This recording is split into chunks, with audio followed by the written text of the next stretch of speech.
ถานสี่คุ้มบ้านไอ้เคยสัญจรเคยฝากฮักกับงามงอน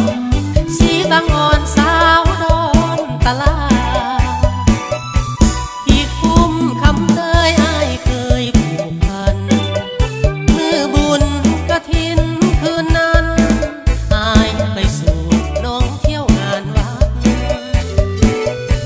น้องคงจำได้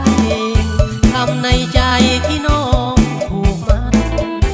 สาวเอ๋ยสาวดอนตะลาขาดวาจาแล้วบอกคนดีอายจากไปหัวใจคิดถึงน้องอยู่ขอบอกนางให้หูให้จะตาวเยี่ยมยามคนดีถ้าเป็นไปได้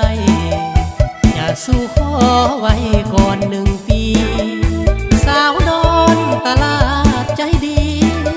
อย่านายนี้มีใหม่จากอายถามไทยคนดีสุขีบ่นางเรียกงานทั่วแป้งสรรสร้างอายหักข่าวบ้านเฮาห่วงไกลเส้นทางไฟฟ้านำป้าป้าโครงการข้าวไว้ฝากเสียงเพลงส่งแทนใจแด่น้องสาวดอนตลาด